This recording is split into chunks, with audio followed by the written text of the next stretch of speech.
नमस्कार साथियों, आप सभी लोग का स्वागत है रचनात्मक हिंदी सबसे अलग पर। मैं हूं कवि कुमार प्रिंस रस्तोगी, लखनऊ उत्तर प्रदेश से। दोस्तों, जैसा कि आप थंबनेल के द्वारा देख रहे हैं, कहानी का इतिहास संक्षेप में। दोस्तों, आज बात करेंगे कहानी के इतिहास संक्षेप में। कौन है कहानी के जन्मदाता, कहाँ से शुरू होता है कहानी का इतिहास। तो प्रस्तुत है कहानी का इतिहास।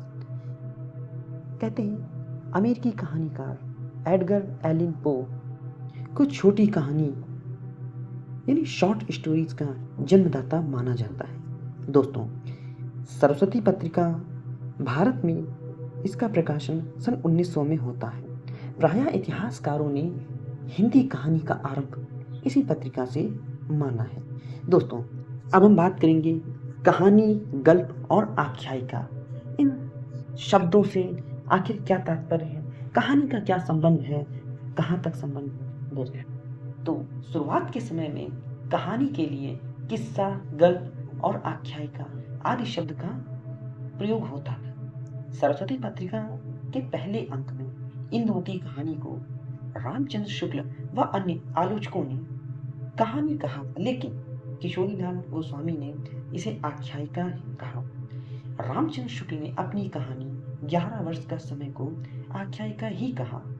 इंदु पत्रिका में आख्यायिका शब्द प्रयुक्त होता और मर्यादा 1911, माधुरी 1922, विशाल भारत पत्रिका में 1928 में पत्रिकाओं में बंगला के अंकरण पर गल्प शब्द का प्रयोग होता था। दोस्तों, डॉक्टर गोपाल राय ने 1908 में प्रेमचंद की प्रकाशित कहानी संग्रह सूर्यवतन की भूमिका में शॉर्ट स्टोरी पद में के अर्थ में छोटी कहानी यानी संक्षेप में कहानी पद का प्रयोग किया था। भामा भारतीय संस्कृति के विद्वान, संस्कृत भाषा के विद्वान, कथा की वस्तु कल्पित और आख्यायिका वस्तु ख्याल एवं ऐतिहासिक होती है। एक जमींदार कहानी का दृष्टांत कहानी के समय को ध्यान में रखते हुए हिंदी कहानी को मौलिक कहानी ठहरती है। मौलिक कहानी प्रथम मौलिक कहानी ठहरती है। इसे धर्म के प्रचार की रचना समझे जाने के कारण इसे महत्व नहीं दिया गया। दोस्तों, यह सर्वप्रथम लुधियाना में 42 पृष्ठों के गुटके के रूप में प्रकाशित हुई थी। वर्ष 1909 में north India Christian text and book society ने इस कहानी को पुनर्मुद्रित किया था। वर्तमान साहित्य, यह एक पत्रिका है, ने अपने शताब्दी कथा विशेषांक जनवरी-फरवरी सन 2000 में इसे पुनः प्रकाशित किया। इस कहानी में वर्णित विषयों में किसानों की अबोधता, जमींदार द्वारा किसानों का शोषण, किसानों तथा जमींदारों के मध्य तनाव, महाजनों द्वारा कभी कभार की गई मदद अति महत्वपूर्ण हमें देखने को इसमें मिलता है। राजेंद्र यादव ने अपनी पुस्तक कहानी स्वरूप और संवेदना में इंदुमती कहानी पर शेक्सपियर के नाटक टेम्पेस्ट का प्रभाव साबित करते हुए उसने कहा को प्रथम एवं मौलिक कहानी, कलापूर्ण कहानी घोषित किया। टोकरी भर मट्टी, यह कहानी तो हम सब ने सुनी है। यह कहानी का प्रकाशन छत्तीसगढ़ मित्र पत्रिका में प्रकाशित हुई। यह पहली कहानी मानी जाती है। इस कहानी के लेखक माधवराव सप्रू हैं। दोस्तों, लक्ष्मी नारायण लाल लिखते हैं, शिल्प विधि की दृष्टि से हिंदी की प्रथम मौलिक कहानी रामचंद्र शुक्ल कृत 11 वर्ष का समय है। दोस्तों, अब बात करेंगे पहली कहानी के संबंध में कुछ विवाद हमें देखने को मिलता है। तात्पर्य यह कहने का है कि अलग अलग लेखक अलग अलग कहानीकारों की कहानियों को मानते हैं। दोस्तों, प्रस्तोता अलग है, रचनाकार अलग, और उनकी कहानियाँ तो अलग होती ही हैं। दोस्तों, कौन प्रस्तोता सबसे ज़्यादा अपना मत मान्य रखता है समाज में, कौन प्रतिष्ठित सबसे अधिक है, किसके मत को सबसे ज़्यादा माना जाता है, तो इसी पे हम दोस्तों चर्चा करते हैं। कहानी एक जमींदार का दृष्टांत वर्ष 1871 में प्रकाशित होती है। इस कहानी के मूल रचनाकार रेवरेंड जे न्यूटन हैं।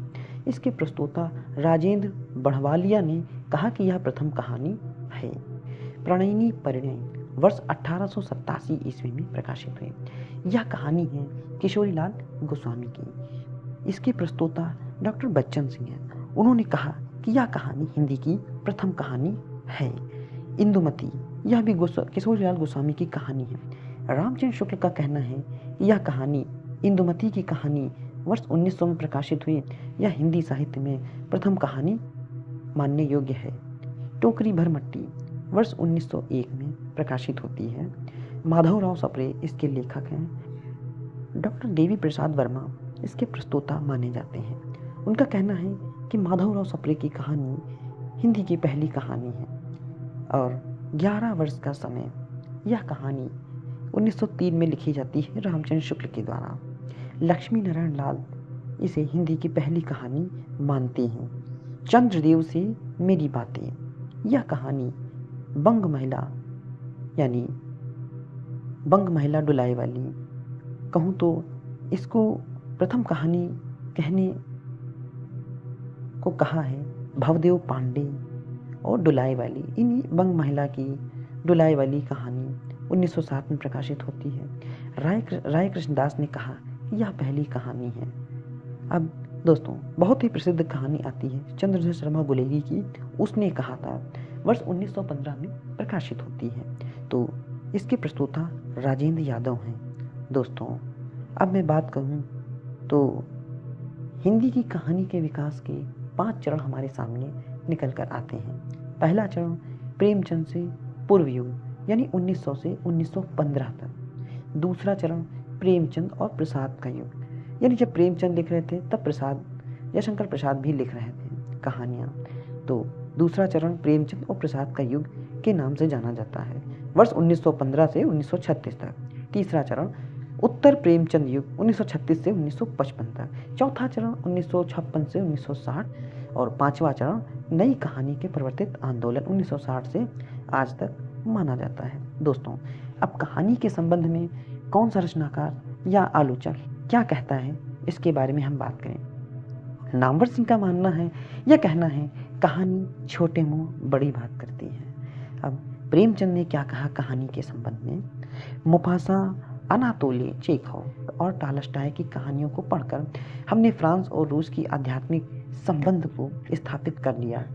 हमारे परिचय का क्षेत्र सागरों, द्वीपों, पहाड़ों को लांघता हुआ फ्रांस और रूस तक विस्तृत हो गया। दोस्तों, यह प्रेमचंद का कहना है। प्रेमचंद ने और भी कहा, कहानी एक ऐसी रचना है जिसमें जीवन के किसी एक अंग या किसी एक मनोभाव को प्रदर्शित करना ही लेखक का उद्देश्य रहता है। उसके चरित्र, उसकी शैली, उसका कथा विन्यास सभी उसके एक भाव को पुष्ट करते हैं। उपन्यास की भांति उसमें मानव जीवन का संपूर्ण वृहद रूप देखने को प्रयास नहीं किया जाता। दोस्तों, अब बात की जाए आगे की, तो संक्षेप में मैं बात करूं तो प्रेमचंद पूर्व युग, आखिर इसमें कौन कौन से कहानीकार हमारे सामने निकल कर आते हैं। जैसा कि हमने जाना कि इस युग में कहानी परंपरा जन्म ले रही थी। उसमें पश्चिमी कहानी परंपरा के तत्वों के साथ ही साथ भारतीय कथा परंपरा भी निहित और आदर्शवादी नैतिकता की झलक साफ दिखी थी। क्योंकि इस समय देश नवजागरण के दौर से गुजर रहा था, इसलिए इसे राष्ट्रवादी और सुधारवादी मानसिकता की यहाँ भी स्पष्ट झलक देखने को मिलती है। इस काल की कहानियाँ कहानी कला की दृष्टि से शैशव में ही प्रौढ़ता नहीं दिखाई पड़ती। अब कहानी निर्दिष्ट आरंभिक कहानियाँ शुक्ल जी द्वारा मानी जाती हैं, जैसे कि इंदुमती कहानी किशोरीलाल गोस्वामी की है, गुलबहार कहानी किशोरीलाल गोस्वामी की है 1900 में, और 1902 में क्रमशः सरस्वती पत्रिका में प्रकाशित होती है। प्लेग की चुड़ैल भगवान दास की 1902 सरस्वती पत्रिका, 11 वर्ष का समय 1903 सरस्वती पत्रिका रामचंद्र शुक्ल रचनाकार, पंडित और पंडिताइन रचनाकार गिरिजादत्त वाजपेयी 1903 में सरस्वती पत्रिका में प्रकाशित हो। डुलाई वाली बंग महिला 1907 सरस्वती पत्रिका में प्रकाशित होती है। प्रेमचंद पूर्व युग के प्रमुख कहानीकार और उनकी कहानी। दोस्तों, प्रेमचंद से पूर्व भी कुछ ऐसे कहानीकार थे जिनकी कहानियाँ आज भी अमर हैं पढ़ी जाए तो। अगर स्त्री कहानीकारों में मैं बात करूँ तो राजेंद्र बाला घोष बंग महिला के नाम से प्रसिद्ध कहानीकार, चंद्रदेव से मेरी बातें, इनका कहानी संग्रह सन 1904 में प्रकाशित होता है। कुंभ में छोटी बहू 1906, डुलाई वाली 1907, दलिया 1909, केशव प्रसाद सिंह आपत्तियों का पहाड़ 1900, चंद्रलोक की यात्रा 1900, माधव प्रसाद मिश्र मन की चंचलता इनकी कहानी 1900 में आती है। पुरोहित का आत्मत्याग 1900 में हमें देखने को मिला। गिरिजा दत्त वाजपेयी की कहानियाँ पति का पवित्र प्रेम 1903 में प्रकाशित होता। पंडित और पंडिताई 1903 में। लाला पार्वती नंदन यानी गिरजा कुमार घोष बिजली कहानी 1904, मेरी चंपा 1905, एक के दो 1906, मेरा पुनर्जन्म उन्हीं की कहानी गिरजा कुमार घोष की कहानी है। कार्तिक प्रसाद खत्री दामोदर राव की आत्म कहानी, वेंकटेश नारायण इनकी कहानी है एक असरफी की आत्मकथा 1906, सूर्य नारायण दीक्षित चंद्रहास का अद्भुत आख्यान सन 1906। दोस्तों, वृंदावन लाल वर्मा बहुत ही प्रसिद्ध ऐतिहासिक कहानीकारों में इनका नाम आता है। एक राखी बंद भाई 1909, तातार और एक वीर राजपूत 1910। दोस्तों, राधिका कानों में कंगना वर्ष 1913, कुसुमांजलि 1938, गांधी टोपी 1938, सावनी समा 1938। यह कहानियाँ चर्चित कहानी संग्रह बिजली में हमने देखने को मिली। विशंबरनाथ कौशिक शर्मा की कहानियाँ रक्षाबंधन 1913, गल्फ मंदिर 1919, चित्रशाला 1924, भाग 1, भाग 2 1929 में देखने को मिला। कल्लोल 1933, प्रेम प्रतिमा, मणिमाला हमें देखने को यह कहानी संग्रह कहानियाँ देखने को मिली।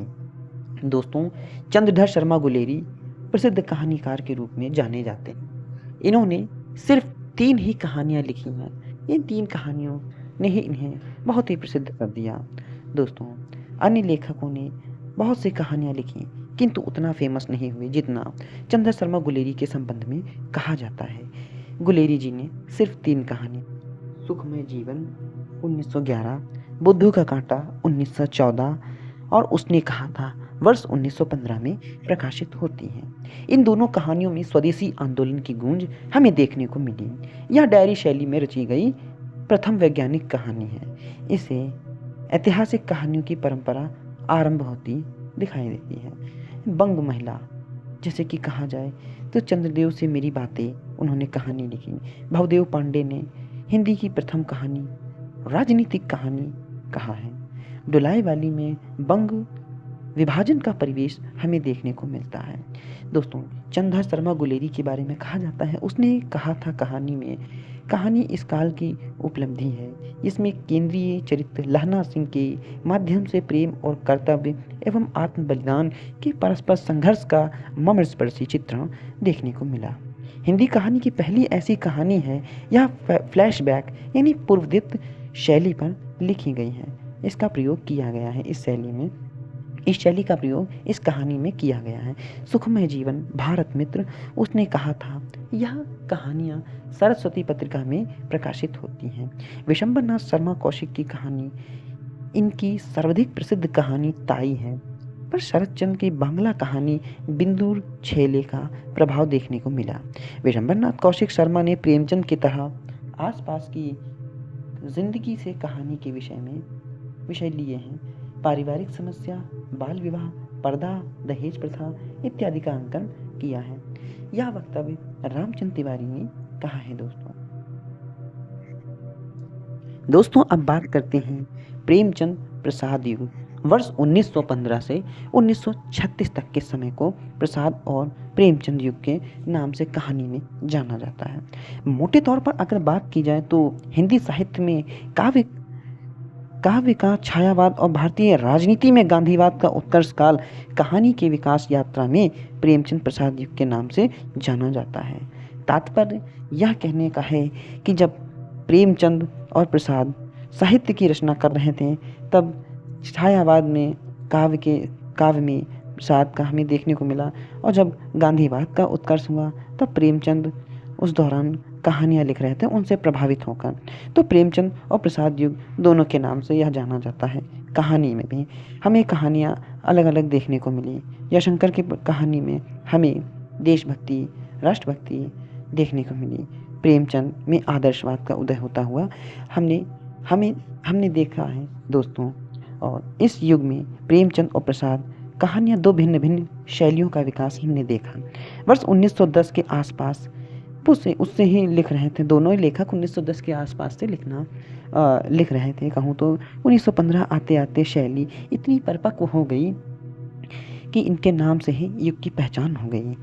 प्रेमचंद ने सामाजिक यथार्थ की परंपरा को विस्तार देते हुए, जबकि प्रसाद ने अनुभूति और मनोवैज्ञानिक सत्यों को कहानियों का विषय बनाया।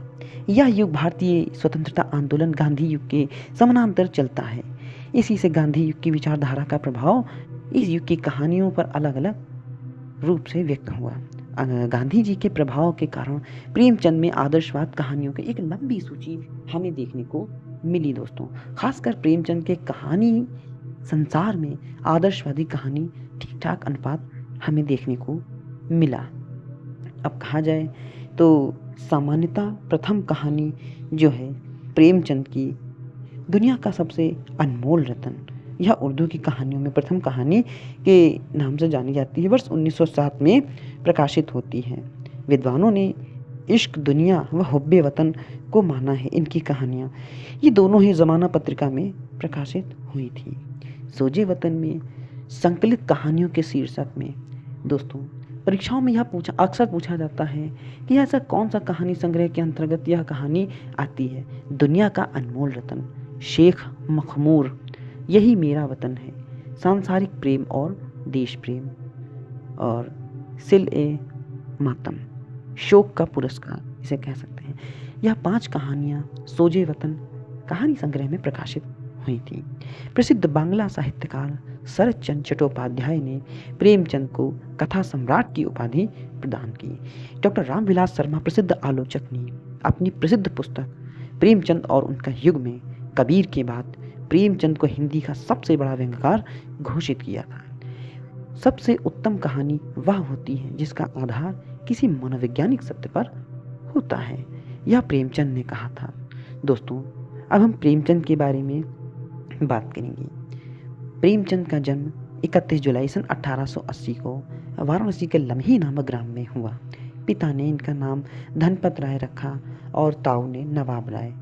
तो दोस्तों 2 जुलाई 1900 को 20 रुपये मासिक पर सरकारी शिक्षक के रूप में यह नियुक्त हुए। मई 1, 1903 को इनकी पहली कहानी ओलिवियर क्रॉमवेल उर्दू साप्ताहिक पत्र आवाज़ खल्क में धारावाहिक के रूप में प्रकाशित हुई।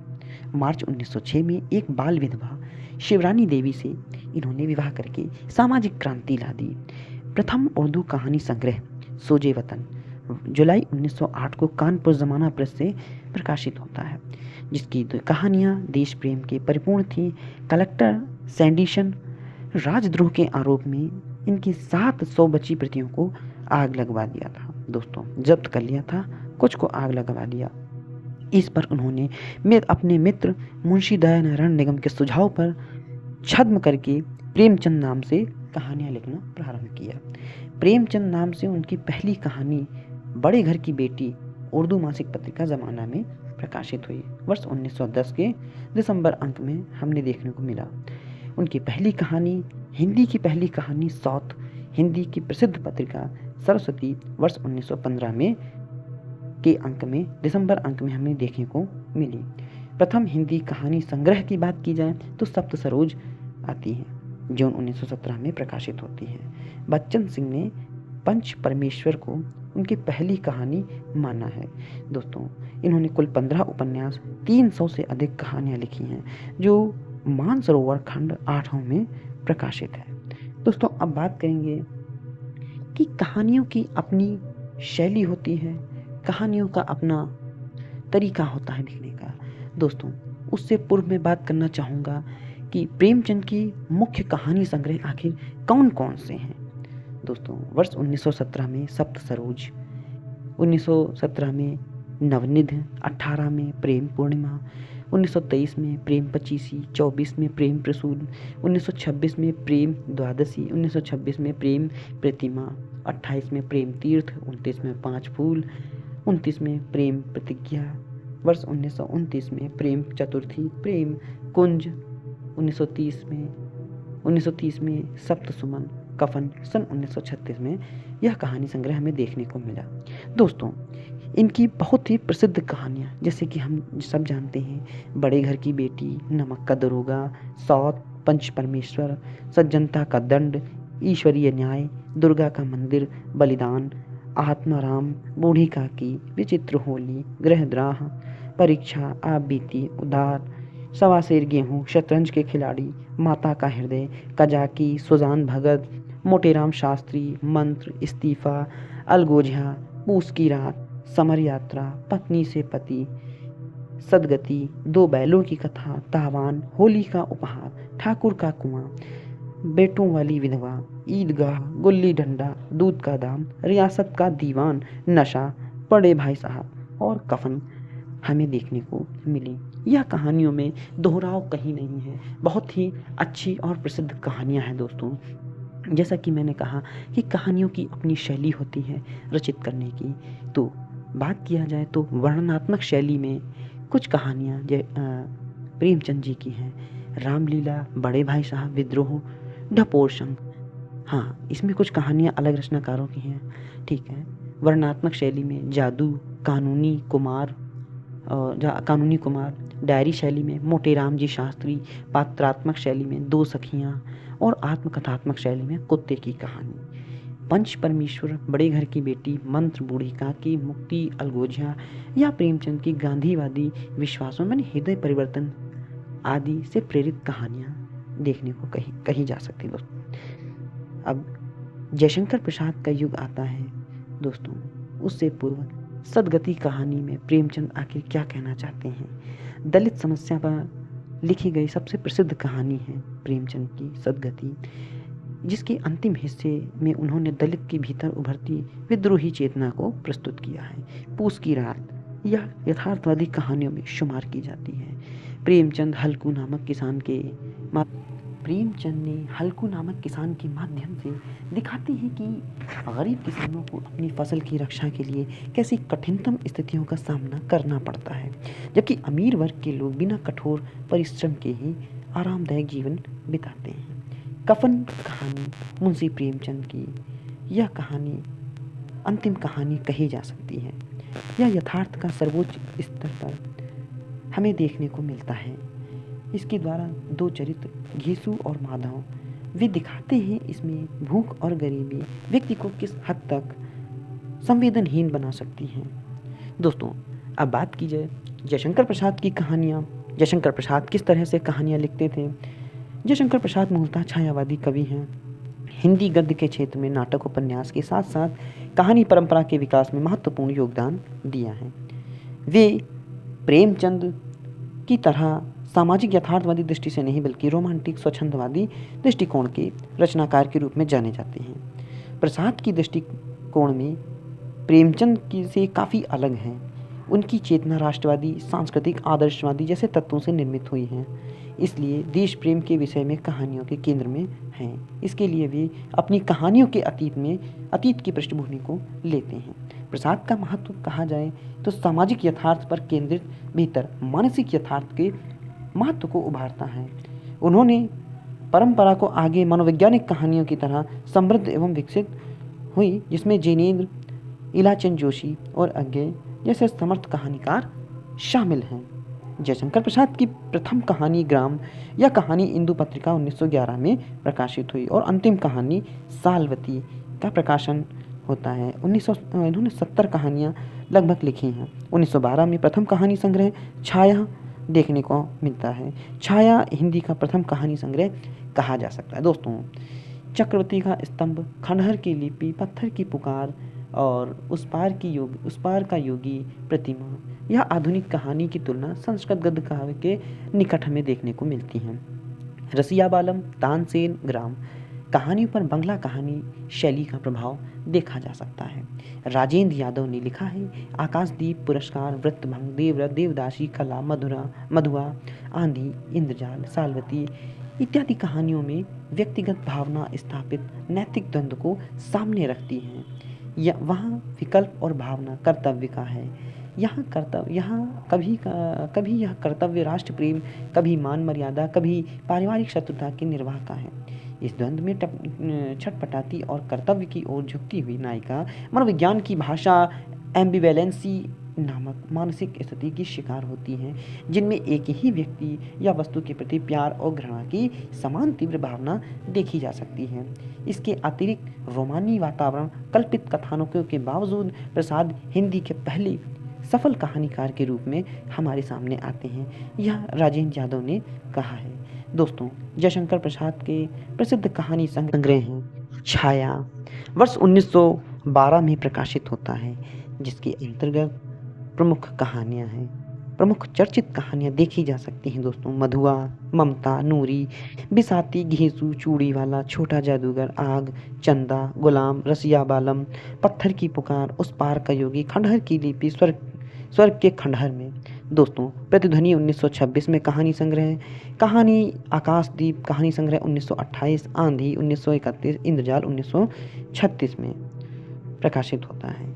अब हम बात करें तो प्रेमचंद जी के कुछ अन्य महत्वपूर्ण रचनाकार, कहानीकार, बद्रीनाथ भट्ट, इनकी प्रसिद्ध कहानी पुष्पलता 1919, हार की जीत 1922, प्रभात 1923, परिवर्तन 26, सुदर्शन सुधा 1926।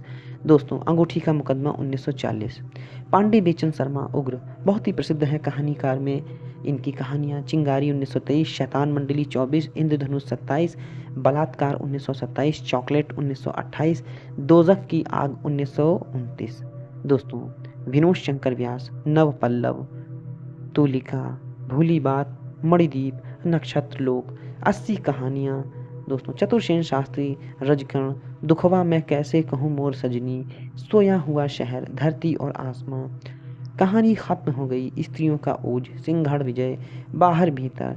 दोस्तों, बहुत सी कहानियाँ ऐसी हैं जिनका नाम लेते लेते बहुत समय लगेगा। अंततः मैं यही कहना चाहूँगा इत्यादि।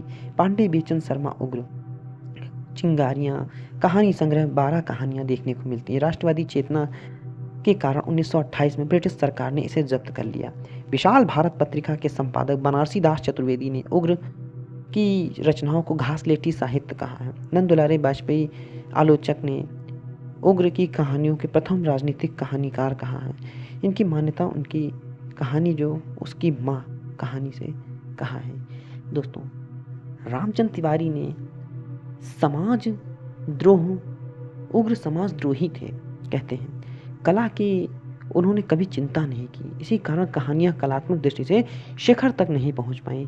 चतुर्सेन शास्त्री, ग्रह लक्ष्मी इनकी पहली कहानी कहा जाता है। अब बात किया जाए तो प्रेमचंद युग के अन्य कहानीकारों में जैसे कि बात कहूँ तो शिव पूजन सहाय, महिला महत्व, इनकी 1922 में कहानी का प्लाट 1928। चंडी प्रसाद हृदयेश, नंदन निकुंज वनमाला, पद्ममुंडालाल बख्शी, अंजलि झलमाला, कनक रेखा, जनार्दन झा, किसलय, मल्लिका, मृदुल, मधुमयी, राय कृष्णदास, अनाख्या 1929, सुधांशु 29, आँखों का यथा, अन्य कहानियाँ 1941, सूर्यकांत त्रिपाठी निराला, लिली सखी, शुक्ल की बीवी 1941, चंद्रगुप्त विद्या अलंकार, चंद्रकला 1929, 1945 में चतुरी चमार नाम से प्रकाशित होती है। मैथिली शरणगुप्त ने 2 पदबद्ध कहानियाँ लिखी हैं, नकली किला, 99 का फेर, सुमित्रानंदन पंत, पान वाला कहानी हमें देखने को मिलती है। अब प्रेमचंदोत्तर युग की बात करें दोस्तों, तो प्रेमचंद युग में मोटे तौर पर कहानियाँ 2 धाराएं दिखाई पड़ती हैं, सामाजिक यथार्थवादी और व्यक्तिवादी। देखिए, यह युग 2 विचारधाराओं का प्रभाव हमें देखा जा सकता है, मनोविश्लेषण और मार्क्सवाद। दोस्तों, प्रतिवादी कहानी प्रतिनिधि कहानीकार यशपाल, महत्वपूर्ण कहानीकार रांगे राघव, राहुल सांकृत्यायन, नागार्जुन। मनोविश्लेषण कहानियों में त्रिकहानीकार शामिल हैं, जैनेन्द्र, इलाचंद जोशी, अज्ञेय। मनोवैज्ञानिक कहानियों में कथा बाहरी वस्तु जीवन, सामाजिक यथार्थ, राजनीतिक न होकर के आंतरिक जीवन से संबंधित होती है। घटनाओं का महत्व होता है, घटनाओं का महत्व कम हो जाता है। चरित्र के अंतर्द्वंद, मनन, आत्मविश्लेषण का महत्व काफ़ी अधिक बढ़ जाता है। इनकी भाषा सपाट न होकर प्रतीकात्मक हो जाती है। लेखक कोशिश यही रहती है कि चरित्र के चेतन अवचेतन की वाक को पाठक तक पहुंचा सके, प्रक्रिया पाठक को अपने महत्व को भीतरी तहों को समझने की अंतर्दृष्टि दे सके। भगवती चरण वर्मा भगवती प्रसाद वाजपेयी, राहुल सांकृत्यायन, उपेंद्र अश्क, अमृतलाल नागर, रंगे राघव, अमृत राय, चंद्र किरण सोनरैक्सा मुख्य धाराओं में कहानी चलने वाले कहानीकार हैं। राहुल सांकृत्यायन और अमृतलाल नागर, रंगे राघव, अमृत राय पर मार्क्सवादी होने का प्रत्यक्ष प्रभाव देखा जा सकता है। दोस्तों, अब बात करें तो राहुल सांकृत्यायन जी ऐसी 7वीं के बच्चे, इनकी कहानी देखने को आती है। इसमें ऐसी महिला की दयनीय आर्थिक स्थिति का चित्रण करते हैं जो अपने बच्चों के लिए भरपेट भोजन और दवा का प्रबंध नहीं कर पाती है और 4 बच्चे असमय मृत्यु के शिकार हो जाते हैं। इलाचंद जोशी मनोवैज्ञानिक कहानी के प्रवर्तक माने जाते हैं। कुंठित, मनोग्रंथित, पीड़ित परिस्थितियां, चंगुल में फंसे विवश असहाय पात्रों को लेकर मनोवैज्ञानिक कहानी का विश्लेषण प्रस्तुत करते हैं। दोस्तों, यशपाल ने 200 से अधिक कहानियां लिखी। पिंजरे की उड़ान, कारावास 1934 से 38 रचित कहानी का संकलन देखा जा सकता है। राजेंद्र यादव ने इनके संबंध में कहा, यशपाल ने मार्क्सवादी दृष्टि से एक के बाद एक सशक्त कहानियां लिखी। उन्होंने समाज के परंपरा मूल्यों और रूढ़ियों के विरुद्ध व्यंग्य और मुक्ति के हथियार से तीखे प्रहार किए। राजेंद्र यादव ने कहा, दोस्तों, मुस्लिम पात्रों पर केंद्रित सर्वाधिक कहानी लिखने वाले कहानीकारों में प्रेमचंद, अमृत राय और यशपाल का नाम लिया जा सकता है। जैनेन्द्र की कहानियों में दोस्तों, जैनिज्म को महत्व देने वाले जैनेन्द्र पर फ्रायड के साथ साथ गांधी और भारतीय दर्शन का प्रभाव साफ नजर आता है। उन्होंने अपनी कहानियों में मानव मन की सूक्ष्म परतों का उद्घाटन किया है। पहली बार हिंदी कहानी में कथा वस्तु अंतर्मुखी मनोविश्लेषणवादी बनाया। शिल्प के स्तर पर घटनाओं के चरित्र की संख्या कम करते हुए विश्लेषण और प्रतीकात्मक भाषा को केंद्रीय महत्व प्रदान किया। जैनेन्द्र मानव जीवन के सबसे बड़े कहानीकार हैं। डॉक्टर लक्ष्मी नारायण लाल ने यह कहा है। और बात किया जाए अब तो जैनेन्द्र की फोटोग्राफी कहानी पहली कहानी मानी जाती है। इनकी पहली कहानी खेल को माना जाता है। विशाल भारत 1928 में प्रकाशित हुई। अब बात की जाए अज्ञे की कहानी, इनकी कहानियां सूक्ष्म विश्लेषण और वैचारिक परिपक्वता की कहानियां हैं। दो विचारधाराओं का प्रभाव साफ नजर आता है। फ्रायड के मनोविश्लेषणवाद और सार्थ के अस्तित्ववाद का विचारधारा से प्रभावित होने के कारण कहानियों में व्यक्ति के व्यक्तित्व और मानसिक पक्षों को केंद्रीय महत्व प्राप्त हुआ है। अधिकांशतः कहानीकार मूल स्वर व्यक्ति की अंतर्मन की खोज है। शहरीकरण, मध्यम वर्ग की विस्तार और आदि के कारण इस प्रकार व्यक्ति यांत्रिक जीवन का शिकार हो जाता है।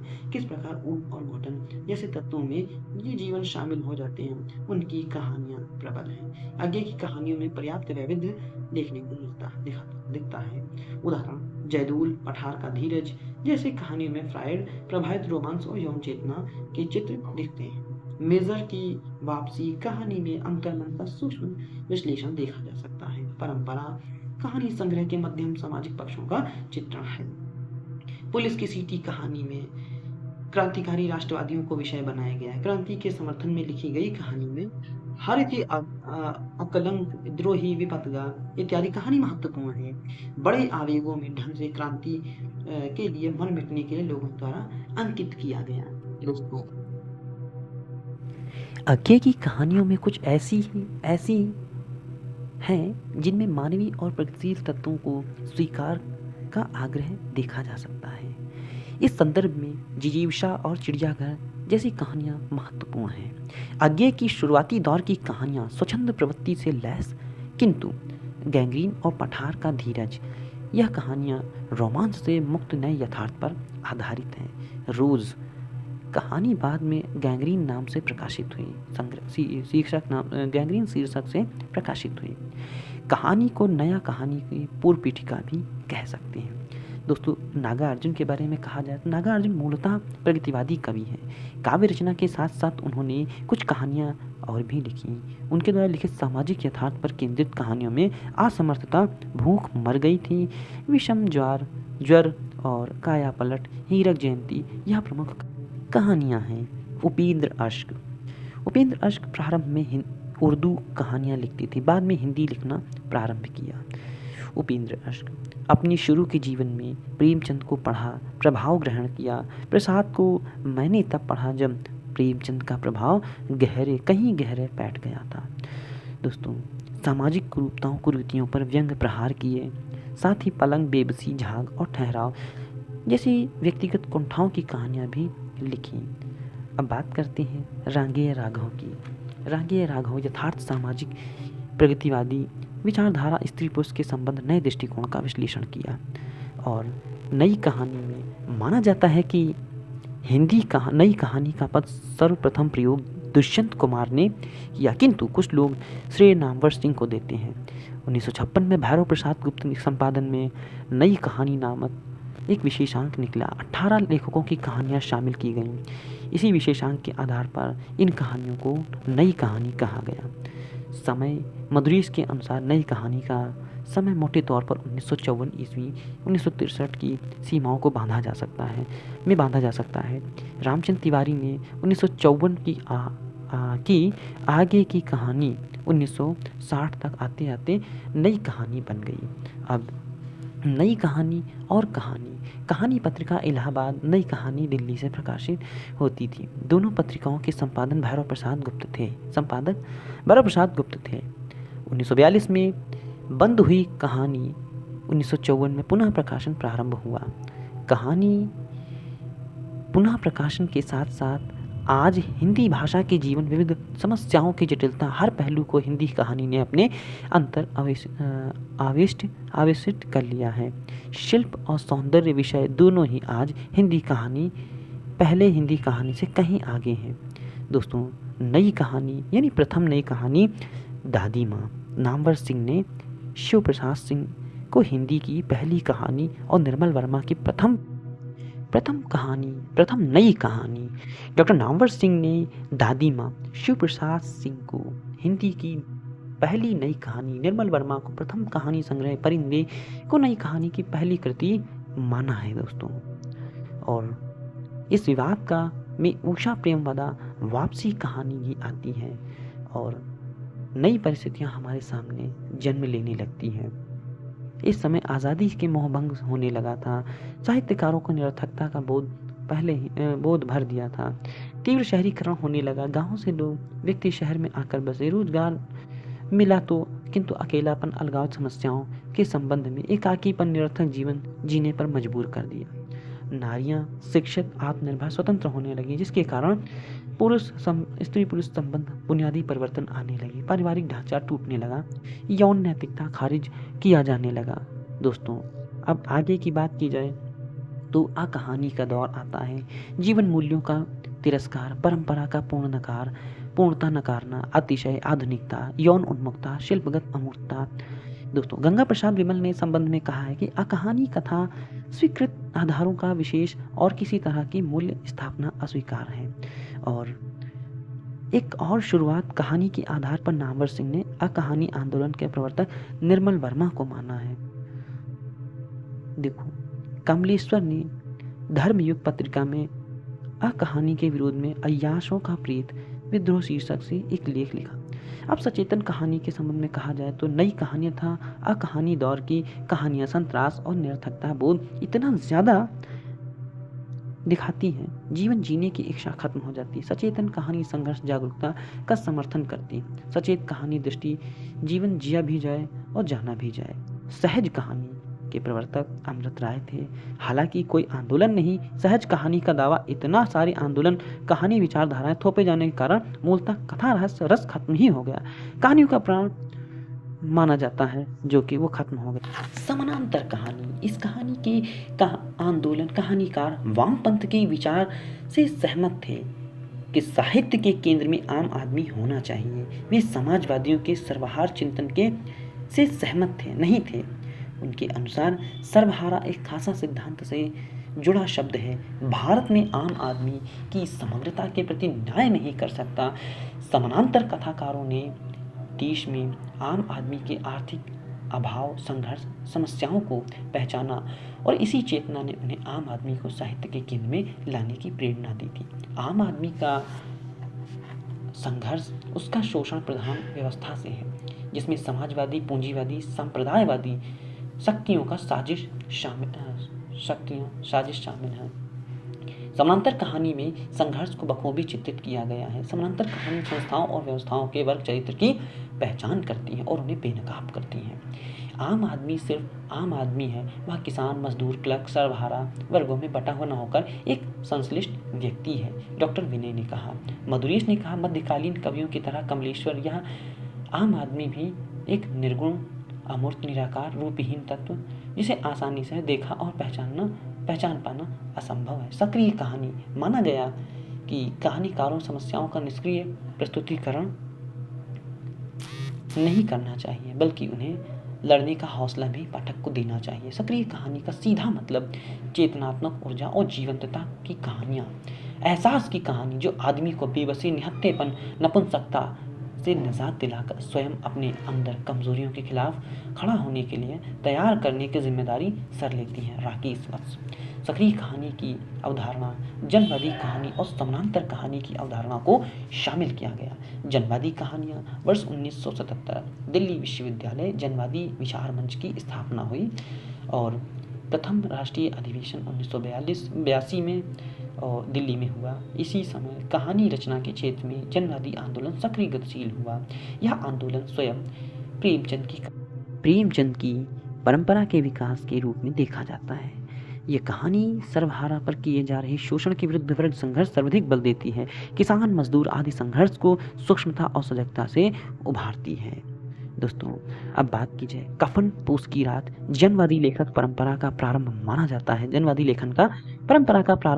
रामचंद्र तिवारी ने जनवादी कहानी परंपरा के विकास में इन कहानियों को माना है। पर्दा यशपाल की और गदल, रंगे राघव, हड़ताल भैरव प्रसाद गुप्त, हंसा जाई अकेला, मार्कंडेय, जीत की दावत, भीष्म साहनी, दोपहर का भोजन, अमरकांड और बोझ शेखर जोशी की कहानी को माना जाता है। दोस्तों, इसी के साथ आप सभी लोग का बहुत बहुत धन्यवाद। कहानी का इतिहास बहुत ही विस्तृत है और इसकी एक वीडियो में चर्चा कर पाना असंभव है, इसलिए धीरे धीरे कहानी का विकास और कहानी के इतिहास एवं कहानीकार उनकी कहानियों की चर्चा, वाद संवाद की चर्चा होगी। दोस्तों, इसी के साथ आप सभी लोग का बहुत बहुत धन्यवाद। चैनल के साथ बने रहें। रचनात्मक हिंदी सबसे अलग।